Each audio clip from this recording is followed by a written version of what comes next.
How close are you to the book when you're writing, when you go to take a novel like that, or do you ever deal with the author, or do you tend not to read the book? Do you? No, I have always suffered from admiring the novelist since I started as a novelist and now coming back to the poem.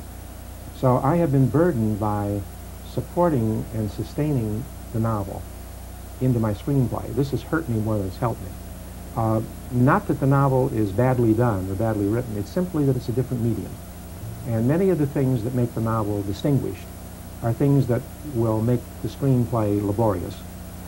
So what you have to do is, I wish I never had been a novelist in times when I'm a screenwriter. I wish I had total contempt for all novelists, didn't care about what they had done, only thought purely like a director of what in the book is the film, and just extract that. But I can't do that. I'm too wrapped up in the process of what it takes to have written that book.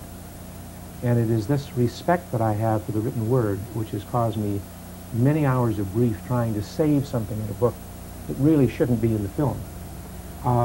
It sounds contradictory, but it simply isn't. Novels are made up, good novels are made up of introspection, fine writing, textures of attitudes, very subtle points of view, sometimes anti-religious, sometimes very sexual, sometimes quite iconoclastic. Well, motion pictures essentially are very simplistic. Your audience isn't really, your mass audience isn't really prepared for off-the-wall attitudes the way you can get away with in a book. So you've got to kind of go down the middle line. You can't have people a little too freaky, because it's like we used to say in the early days of films, if you really want to make it clear to the viewer that the guy is a bad guy, have him come out of the building and kick a dog, right? Yes. Now, right away you know that's a guy you don't want to bring home to mother. But that's kind of what a movie is. Now, in a novel, you know, you would never do that. I mean, the guy would be the worst killer in the world. He would come out and pet the dog. That's right. But see, if I show him petting the dog in a movie, then I have to have another scene that shows him bad. Now, if he simply shoots somebody, that's not considered bad, you see.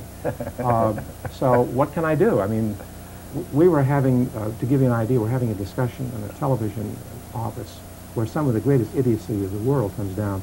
And the vice president wanted this girl's character to be a little more ominous. And he said, believe me, this is an actual quote. Thank God I was sitting there with the director, Paul Wankos, who just put him away in another minute. He said, can't you have her open a drawer? And she reaches inside for a picture of her mother, and underneath we see the 45. Oh, well, I didn't even know how to react to this. No. Honestly, because I had been trying to make this a very interesting, offbeat girl. Paul Wankos said, oh, I got a better idea, he said.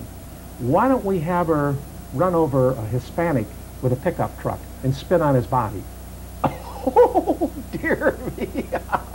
This vice president reared back and looked at Paul, who was looking at him straight, and Paul said, yeah, really, it would work. I mean, there'd be no question she was a little freaky, and it would really infuriate the huge Hispanic viewing audience. Here in California, we got a great reaction. He said, you're insane. Forget the whole thing, the guy said. Let's just onward. Let's go back to the script. Well, I mean, that's what you have to go through with some of these people. Yeah.